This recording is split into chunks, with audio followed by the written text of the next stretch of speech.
Welcome to the International Spy Museum. I'm Peter Ernest, the Executive Director, and we're delighted to have you with us. I like to think that you brought some of this good weather with you.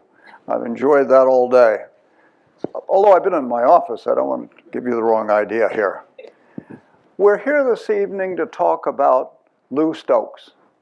Lou Stokes was someone I got to know, and I will tell you about that as we go along. But it's one of these things where, after I read his biography, which only came out a short time ago, and shortly before he passed away at 90, I wish I'd had the biography, because it added so much more to him as a human being. So I encourage, your kids and the other kids to read it. Lou, as many of you know, was a 15-term congressman. He was in Congress for some 30 years. He was the first black congressman from Ohio.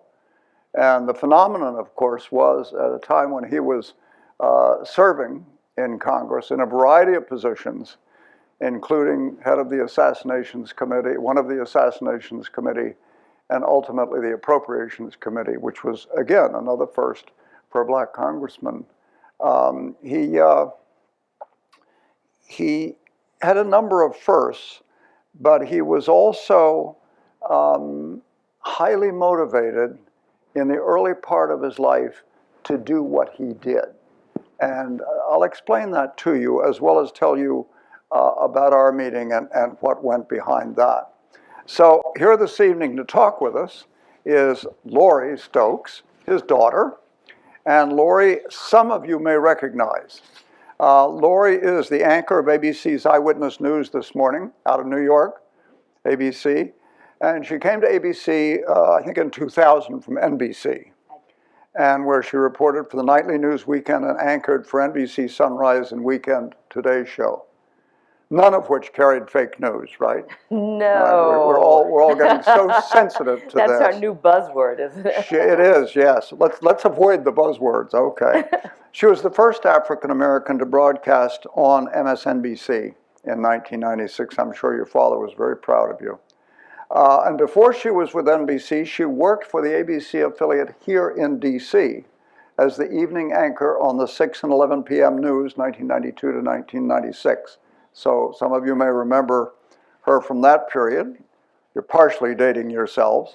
And she launched WJLA's Good Morning Washington. She's had numerous awards for her reporting on social issues, especially stories affecting women and children.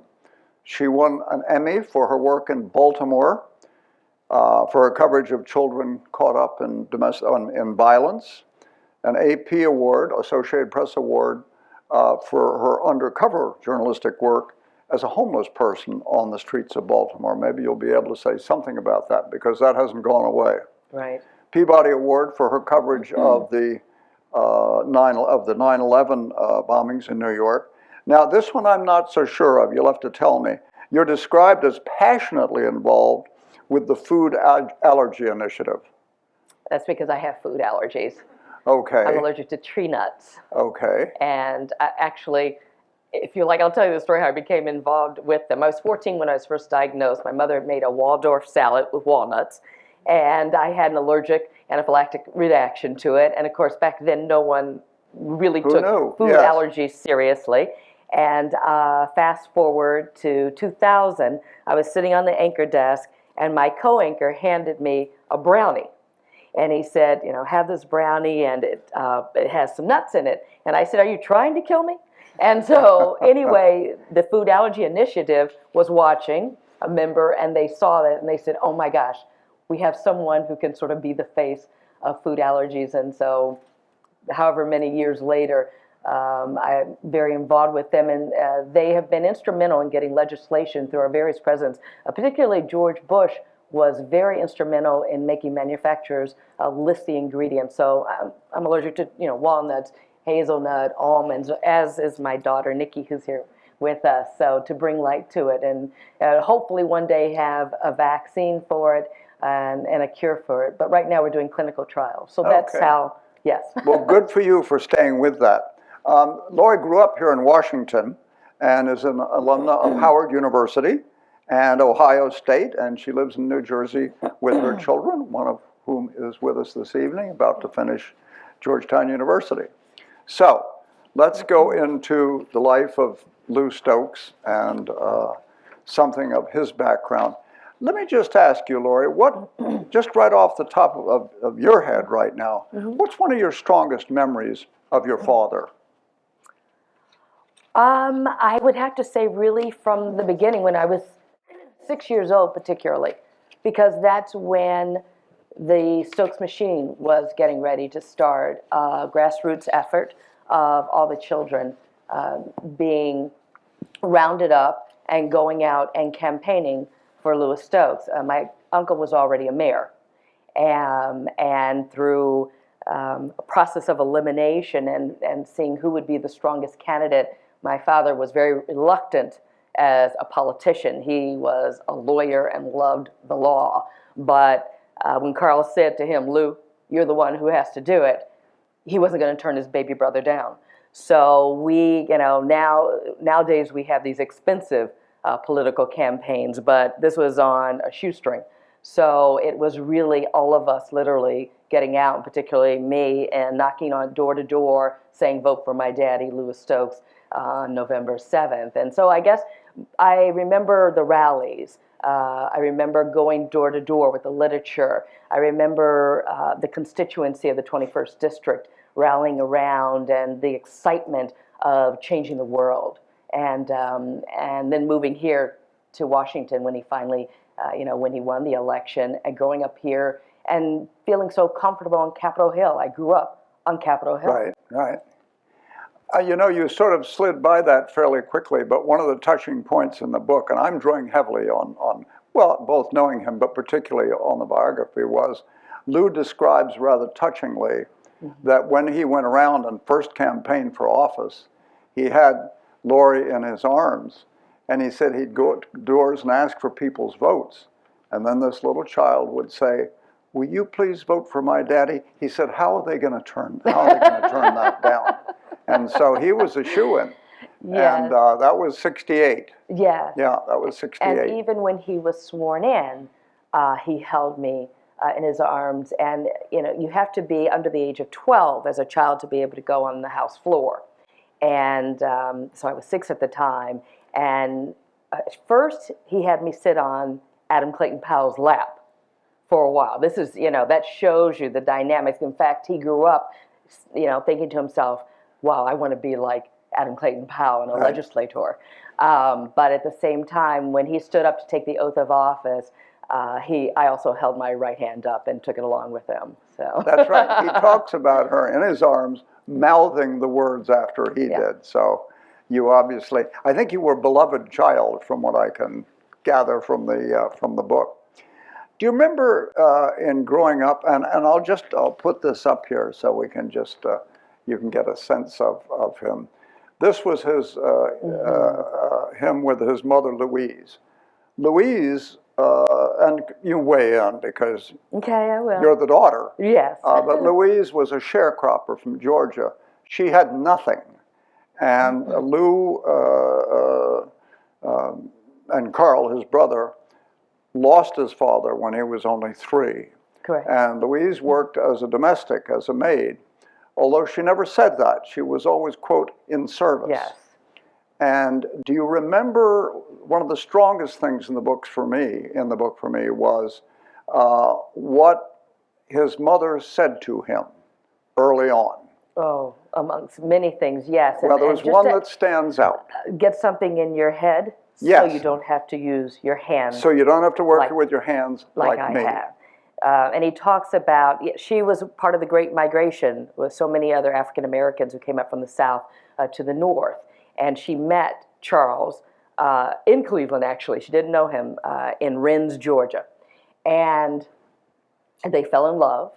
And he worked in a laundromat. And she became a domestic, or as you said, she referred to it as in service, taking several trolley cars to the west side of Cleveland to clean other folks, white folks' homes, and worked long, long hours. And her husband, my grandfather, died of peritonitis when my dad was 3 and Carl was 1. And so she had her mother come up from Georgia to take care of the boys because many times she had to spend the night. And my father talks in the autobiography about how he had a paper route and he wanted to be more efficient with this paper route, and he wanted a bicycle. And he had asked his mother if she could get him a bicycle. And she told him, Louis, I don't have that kind of money. I can't afford something like that. And it was the first time that she had been forced to really acknowledge that they had no money. Well, his grandmother dug into her welfare money, and she did buy $34, had the $34 and gave him to buy the bicycle. But he does talk about another day when his mother was just dead tired and not feeling well. And he went in and sat by her side as she was in the bed. Yeah. And that is when he was holding her hand, just trying to comfort her and make her feel better. And that's when it dawned on him, feeling the calluses in her hands and the work that she had been doing to take care of her 2 boys. And that's when she said to him, to get something in your head, to get an education so you don't have to use your hands like I've had to use my hands. And she would also tell Carl and my father to be somebody. And it's really what I grew up with also. That's what my father told my siblings and myself, to be somebody, to get an education. And he was so blessed. He considered it such an honor to be able to have an education. Yes, And well, it was such a key. that comes out so strongly. This was a little older. Yes. And about 3. And interestingly, the family all called him and calls him Billy. Right. He said, if you go up and ask for Lou Stokes, no one will know who you're asking for. It's Billy. Yes. Yeah, that was the nickname Yeah. that my grandfather had given my dad as he was still in the womb. How's Billy doing today? Yeah. That kind of thing. And then this, of course, was Carl. Lou was 11 and Carl was 9. Right. And I think the thing that comes out so strongly was Lou was the older brother, but Carl was the leader. I mean, Carl In sort many of took respects. the initiatives, and at the end, when Carl passed away, at the funeral, Lou said, "Good night, little brother." He did. Yeah. They had a very beautiful relationship with each other. It was just the 3 of them, Yeah. the 3 musketeers, and they had built this machine of the Stokes brothers in Cleveland and for that nation across the country. And my dad, when he decided to retire after 30 years in Congress, in great part it was because his little brother was no longer here. For him, they spoke every single day, back and forth. And he even talks about when my uncle was diagnosed with esophageal cancer and what that did to them and how they, traveled to New York, tried to go to the different hospitals to see, and how they opened my uncle up, and 30 minutes later they came and said, well, there's nothing we can do. And in fact, my father couldn't even speak at the funeral because he was so overcome, with emotion. They were beautiful together. One of the things you mentioned, that one of the things he had very early was a paper route.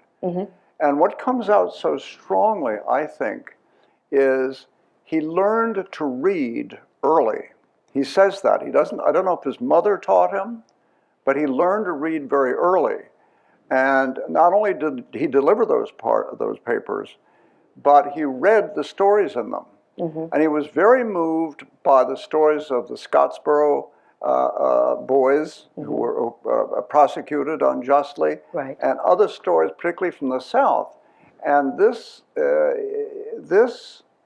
really enraged him at that early age. And he had a dream, almost like a Lone Ranger kind of thing. At 12 years old. At 12 years old, of going around the country and defending blacks who were being unjustly treated. And that started when he was very young. It did. And his mother had a 7th grade education, but he was a very good student, and he loved being in school. Although I have seen some of his report cards. Let's all hope that doesn't happen to us, yeah. And some of the comments are very interesting. Yes. From some of his teachers, that he was a talker in the classroom.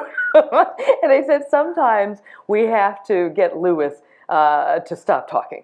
So, but at any rate, no, he devoured words and loved to read. And in fact, with that bicycle, it allowed him, he had a 10-block paper route, and it allowed him to be able to zip through it faster so that he could then take a moment and start to devour all these newspapers. And as you said, Peter, he was fascinated by the Scottsboro boys, and the 9 boys who were accused of raping 2 white women.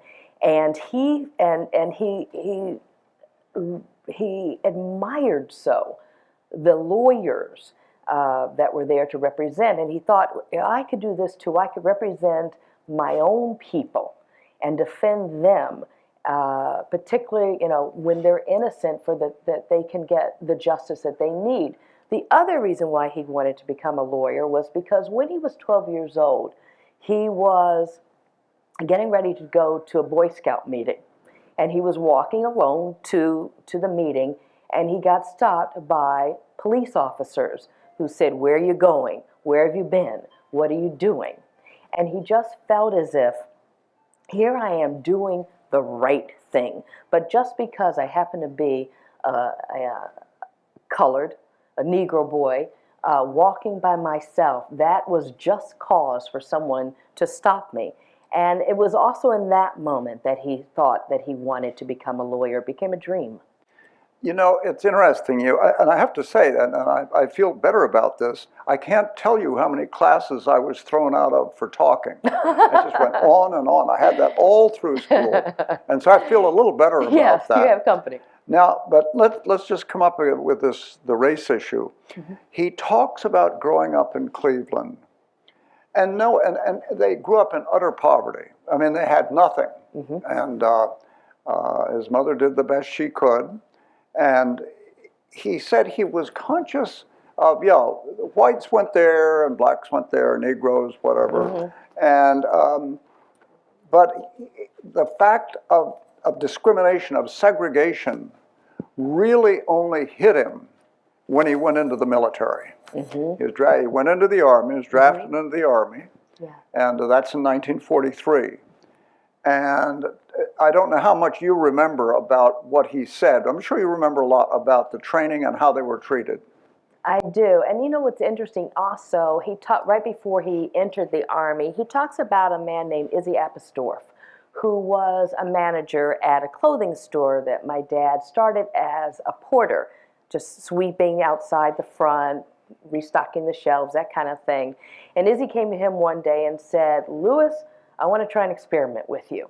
I want to see if you can sell clothes, because there were no black salespeople in Cleveland at the time. And so he said, but you have to understand, if this doesn't work, you're going to be back to being a porter, and don't blame me. And so he said, that's fine, Izzy, that's fine. So I think in part, they had such a beautiful relationship. He taught him Yiddish and, invested in, he was a father figure. And my father talks about when he was drafted and he went down to Terminal Tower to go catch the train. He didn't know where Carl was. His mother was working, and Izzy was by his side. So he had never really experienced, as you said, any real racism until he became a soldier and part of a segregated army. And his mother had warned him also that during this time, be where you're supposed to be, don't do anything you're not supposed to be doing. There are going to be different rules that you're going to be faced with. And he was, he talks about how German soldiers were treated better, how the black soldiers were forced to walk past white soldiers, then the enemy, German soldiers, to the back just to have a meal.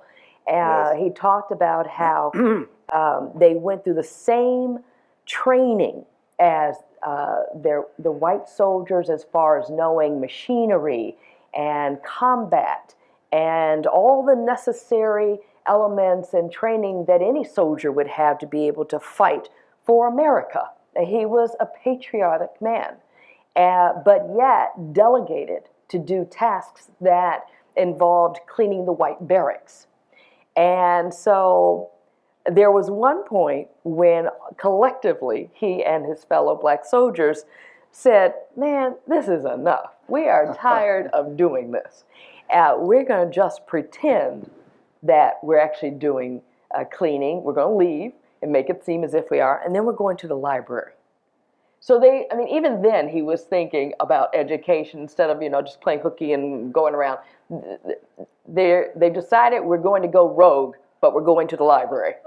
So anyway, they got caught with it, and one of the sergeants decided the punishment would be for them to carry 5-pound rocks in a backpack and march around. So after several days of having to carry these heavy bricks, they decided and designated my father as a spokesperson for the collective, for the whole group. And he went to the sergeant and said, I understand what we did was wrong, but the punishment of having us carry the extra load, where can we compromise? And I guess that was early on showing his litigation skills.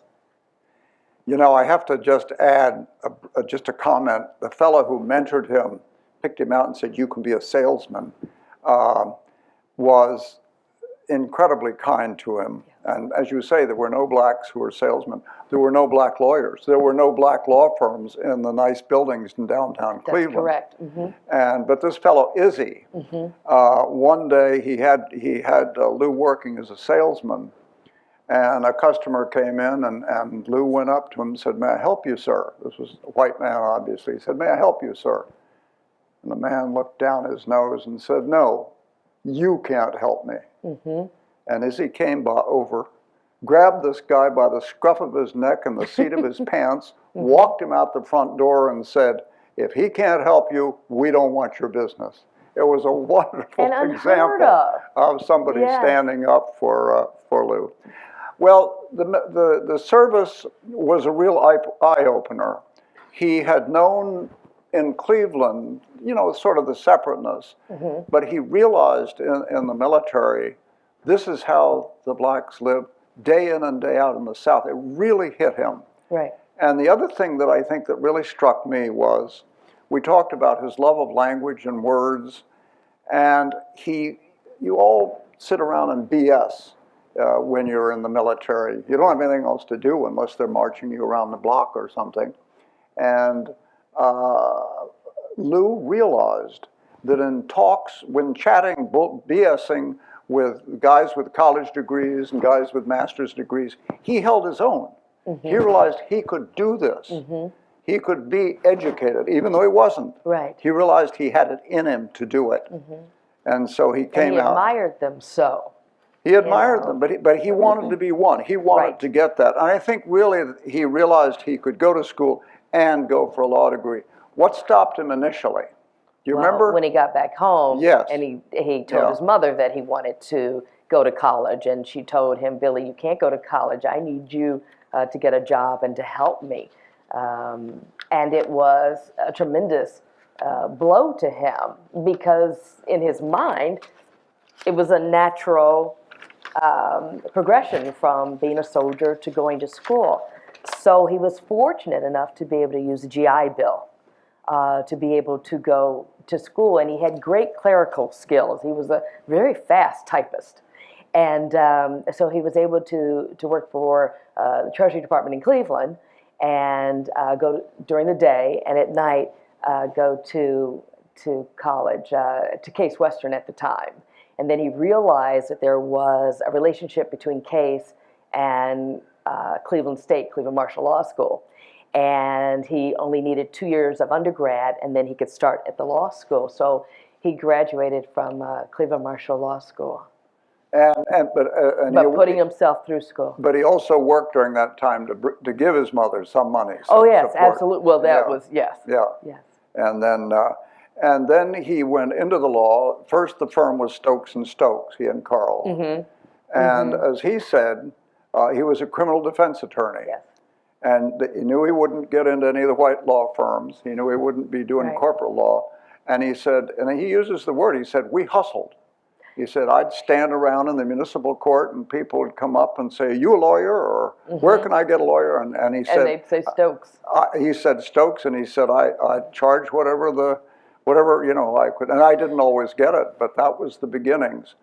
And he had, and this comes all through the book, a true love of the law. That was his first love of the academic, was the law. He loved the Constitution.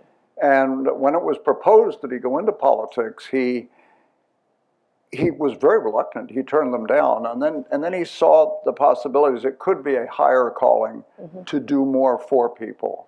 And so he did get elected, as you mentioned. That's a picture of him. The gentleman from Ohio goes to Washington, and he would serve there for 30 years.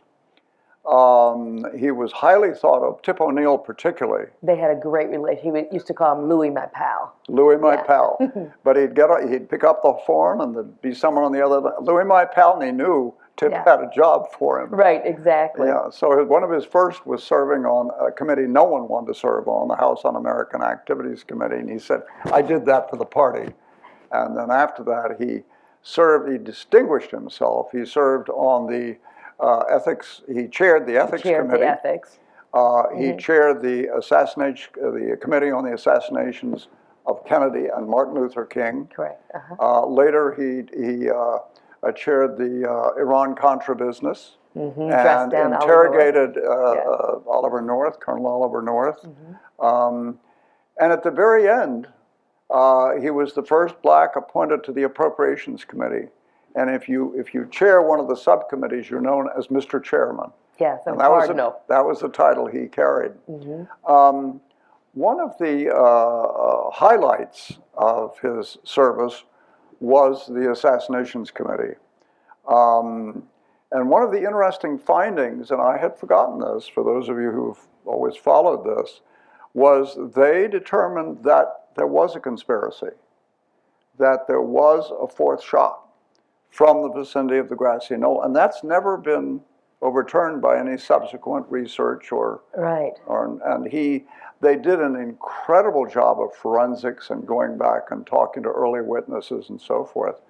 And I think he was highly respected for his performance. Later, of course, he would chair the Intelligence Committee. But for the assassination of Martin Luther King, now let me just go back before we get to the assassination. He had met many of the civil rights people when they came to Cleveland as part of their politicking. Martin Luther King came many times to galvanize. His base was there for the civil rights movement as well. And in fact, the night that my uncle won his election as America's first black mayor of a major city, Martin Luther King was in headquarters with him. They were all upstairs in headquarters, and when the numbers started coming in and it was clear that my uncle had been victorious, Martin Luther King told him, Carl, you go downstairs. I'm going to stay up here with Lou so that I don't take any of your limelight away from you. And that's what he did. My father talked about how they just had a moment to talk about this great movement and the progression of it and what was next and how historical this was. And by the way, today is the 50th anniversary of my uncle being sworn in as America's first black mayor of a major city, Cleveland. Well, that's interesting. We're on the eve of Martin Luther King's holiday also. Yes, absolutely, yes. Yeah, and you mentioned, I'm even going to take you back just a little bit more because you talked about as a young attorney hanging out at the courthouse. And in those days, you would just pick up a client. And there was one evening he was at home and he had gotten what they called a cold call from a man named John Terry. And John Terry had said that he had been arrested along with another man in downtown Cleveland. And he had been searched. He and the other fellow had a gun on them, but that it was wrong that he had been searched. And he asked my father if he would represent him. That case became one of the top 25 landmark cases of the United States Supreme Court, Terry versus Ohio. And so it was my father's case that he wanted to focus simply on the Fourth Amendment with search and seizure and stopping and frisking, and whether or not somebody had had probable cause to search. He didn't want to bring race into it because he thought that would kind of muddy the waters. And as it happens, it first was tried locally, statewide, and then of course went to the United States Supreme Court. And he had the opportunity to argue this case in front of his mentor, who was Thurgood Marshall.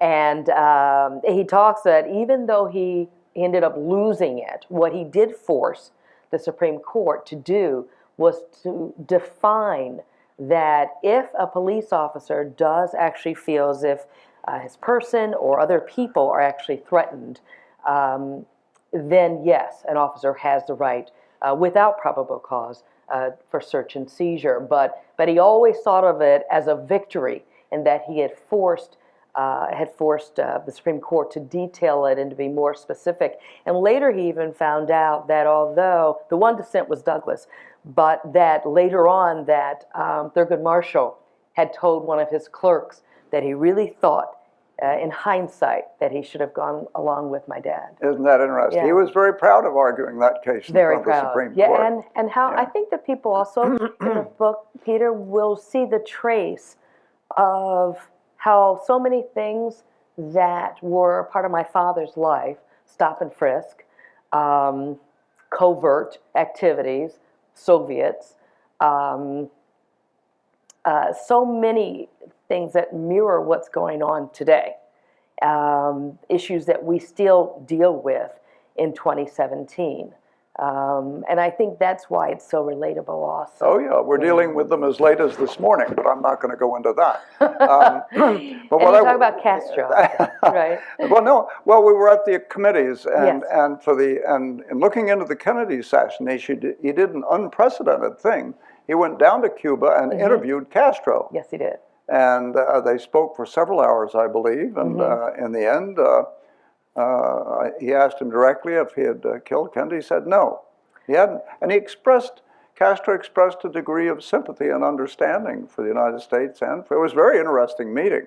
It was. He as you said, he knew that it was simply unprecedented for this type of interrogation, really, to take place. Yeah. And he went down there along with his special counsel and some other members from the committee. And he knew that Castro could go on for 4 and 5 hours, and he was hoping that wouldn't happen.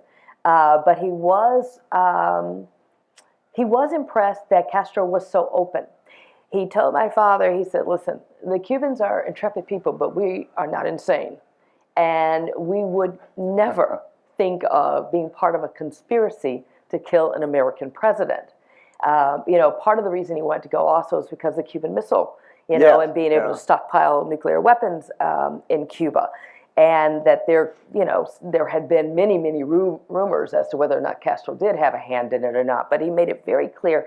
And in fact, he talked about how he was so encouraged that this American president was on the cusp of changing the relationships between America and Cuba. And he thought how important that was. And as you just said, he was saddened by the fact that our president had been assassinated because he thought that he was doing the right thing, and he was very open and honest. And I loved this photo. This photo is actually it's huge. It was blown up, and it was in my father's office here in Maryland in Silver Spring House. And I said to him about maybe 4 years ago, I said, "Daddy, I know I'm not supposed to say this, but whenever you go, can I have that?" And he said, "Yes, you can have it." So I just wanted to be, I love looking at it. I love the expression between the two of them and how historical it is. Yeah. And of course, at the same time, they went in and did the investigation into the Martin Luther King assassination. And for that, he also did something quite extraordinary.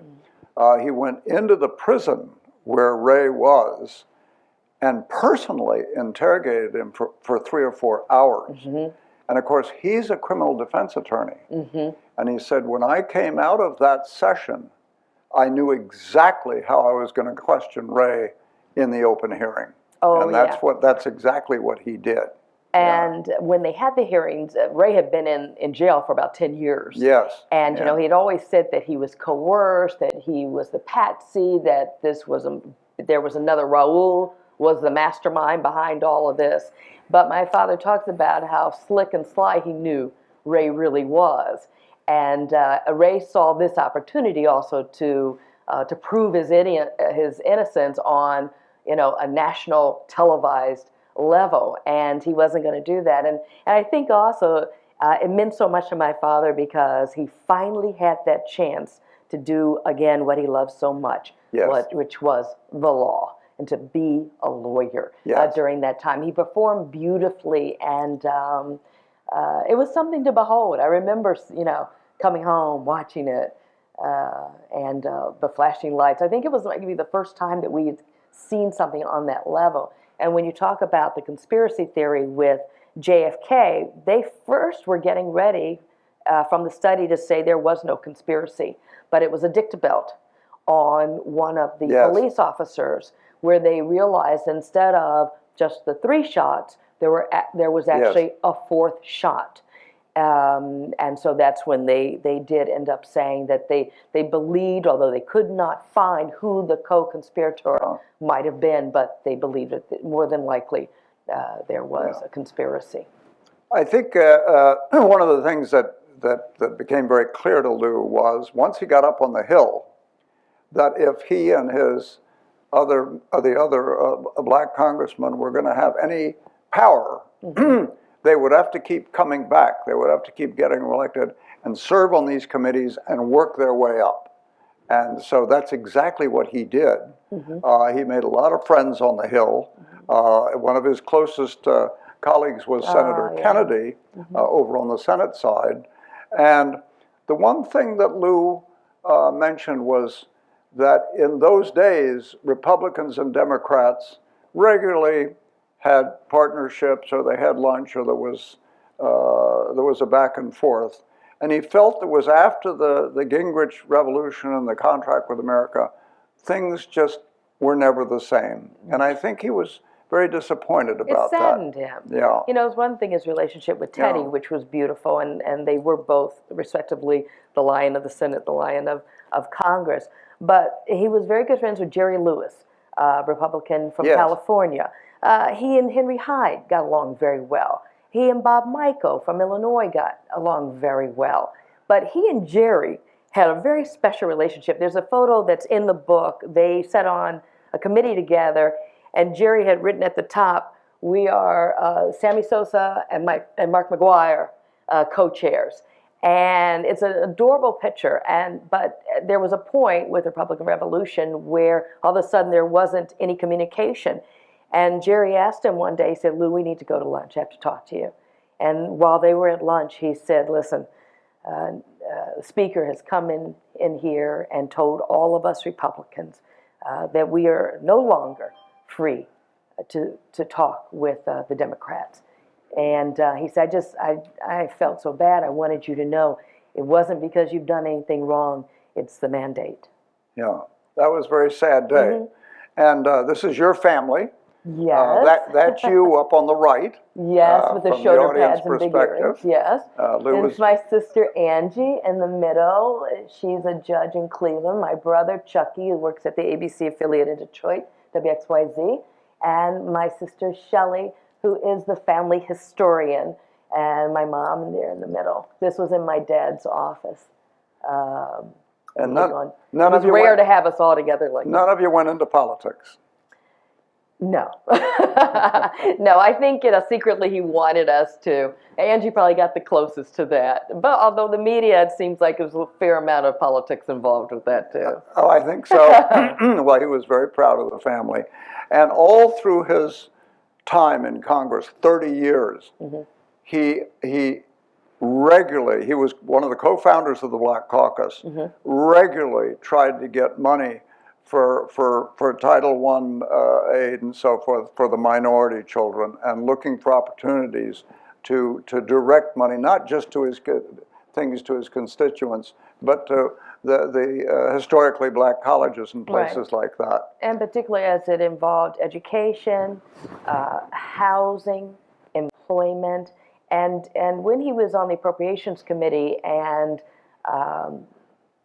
NIH would come to him or CIA would come to him, any entity wanting money, he would hold their feet to the fire and say, well, do you have minorities working for you? Because you can't come to me asking for money and not also employing minorities who are able and capable within your organization.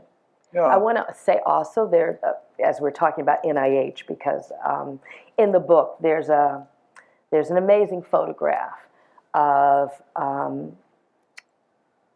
a building on the campus of NIH. Building 50, I think. Building yeah. 50, Louis Stokes Laboratory. And I just want to say that the gentleman who's the architect of the building is here in the audience with us tonight. Very nice, yeah. And so is the photograph that's in the book that he took of my father not doing a very good job of holding back tears, looking at the plaque that's written by President Bush, acknowledging the building.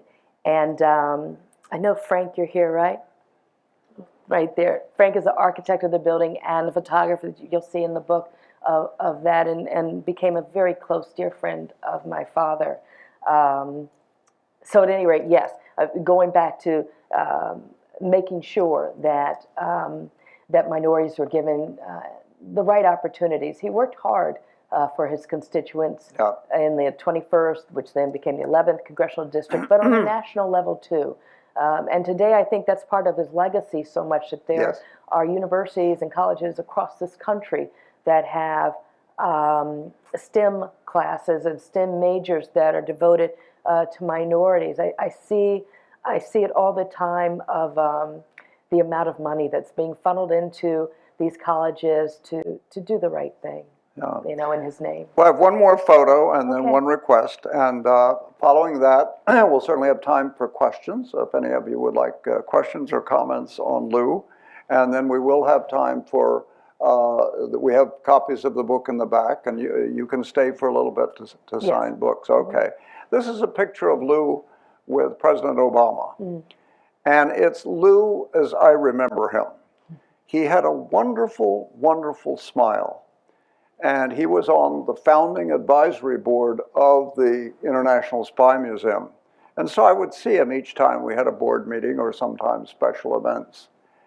And I sort of had a special feeling for him, not even knowing all this. And I always thought of Lou, and this is not an appellation used often for men, but he was a very sweet man.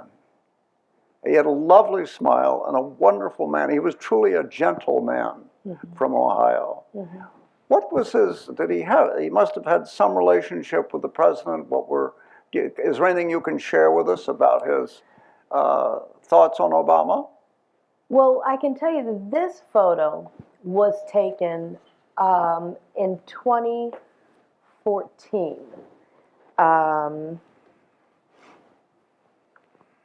No, it was taken in 2015.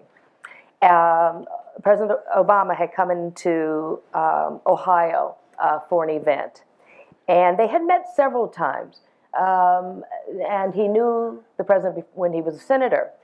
And the quote that I was responsible for finding all the photographs for the book and also having the captions.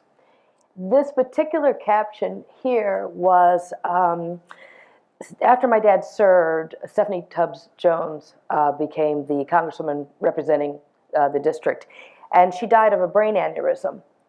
And she was a big Hillary supporter when Barack and Hillary were running against one another. And at her funeral, Senator Obama was there along with Hillary Clinton, Bill Clinton, and everyone was getting ready on the dais to have their moment to eulogize Stephanie.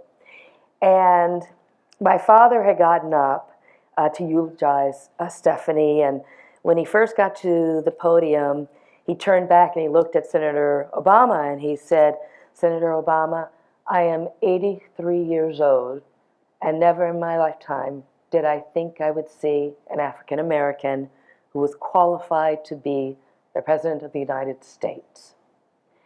And Barack Obama got up, he came over to my father, embraced him, and whispered something in his ear. He sat down, my father gave the eulogy, and after the funeral, I said to my father, Daddy, what did the senator say? And he said, Congressman, I just want you to know that I'm here because of you and your brother.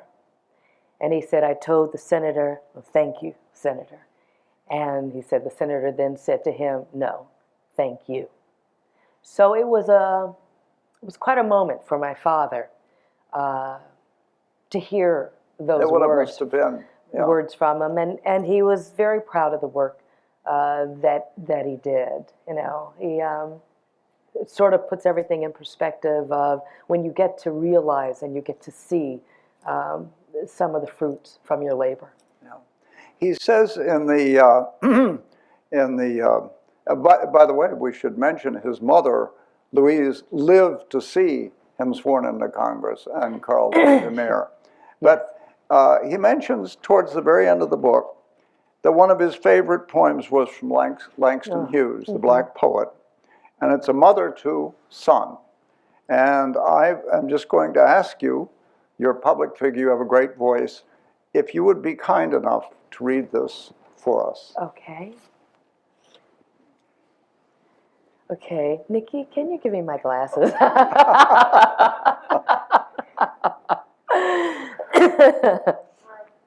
I'm sorry. No, that's okay. I didn't give her a heads up on this. I told her I would not ask about hacking or anything like that. Thanks, honey. Thank you, Nick. Yeah. Okay. This is from, as you said, Langston Hughes. The poem is titled Mother to Son. And he also says, I was overwhelmed by the feeling Hughes had captured, so very close to how my own mother might have well spoken to me. My life, says the mother in the poem, ain't been no crystal stair. Well, son, I'll tell you, life for me ain't been no crystal stair. It had tacks in it, and splinters, and boards torn up, and places with no carpet on the floor, bare.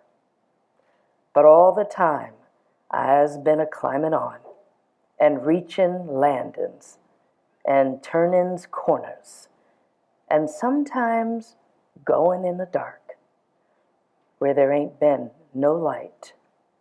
So boy, don't you turn back.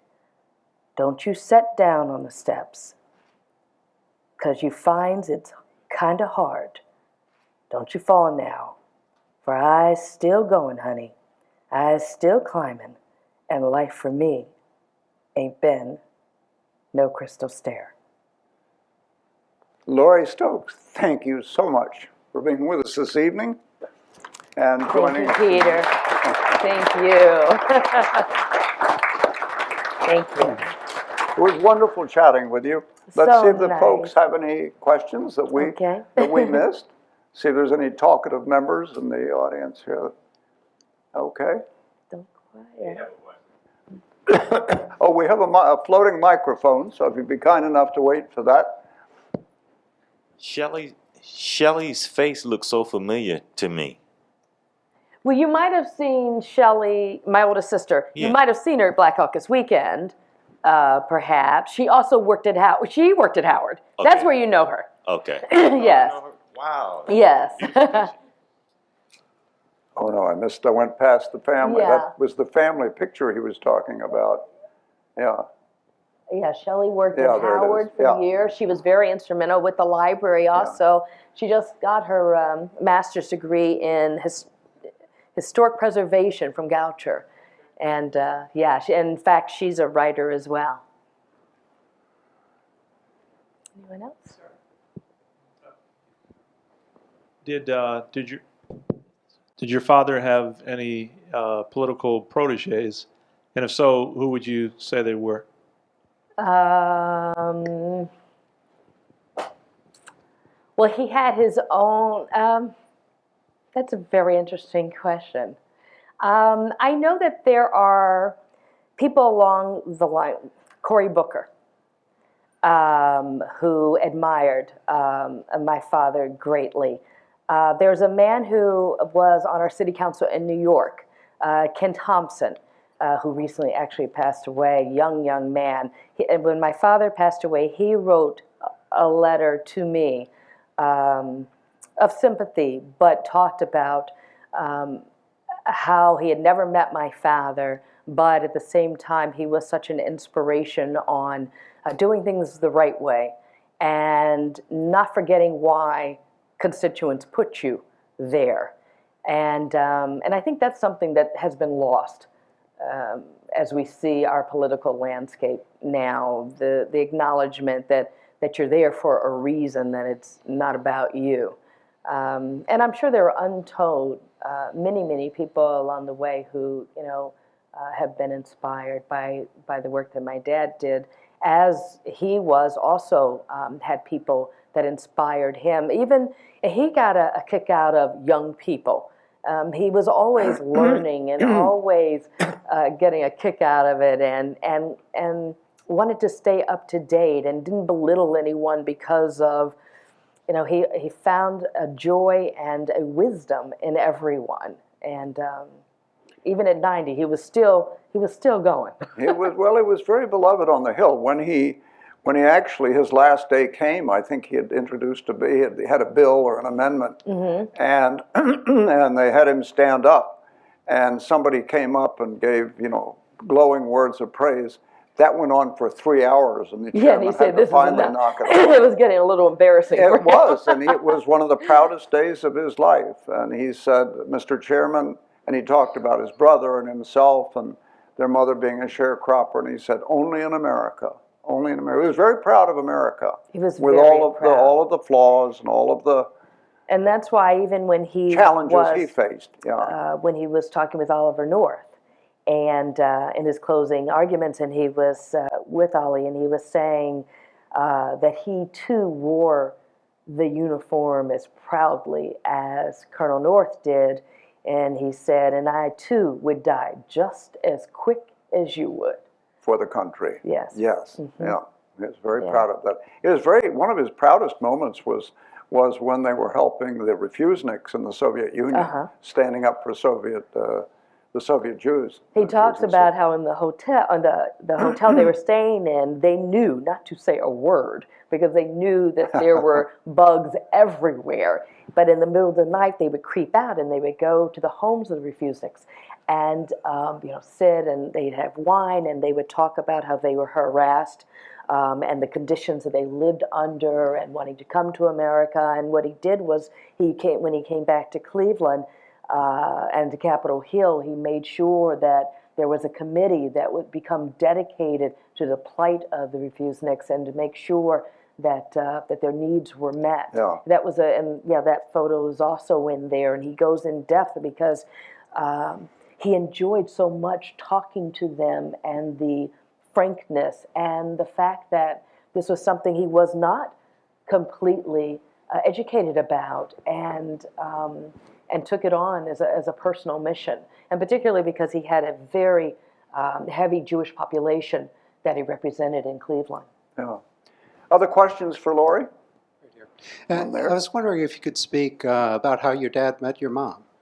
Oh, and he does talk about their story. My dad was previously married. He had all three siblings, my two sisters and my brother. He got divorced in 1958, and he was a single dad with these three young children. And he was friends with a man named Jay White, who was another lawyer. And Jay at the time was going out with a woman named Elmira, whose best friend was my mother. So at the time, my mom was 20, she was around 20. And somewhere in there. There was a 12-year difference with them. So Elmira said, Jay, Jay wants you to meet his friend Lou. So they decide to have a blind date at a place called the Caramu Theater, which is a black theater in Cleveland. So they were going to go to a show and then have dinner. Well, my dad and Jay got caught up doing something, so they were a little late. So so Elmira and my mom went to the show. They were standing outside waiting, and they looked across and saw my dad and Jay. My dad was already losing his hair.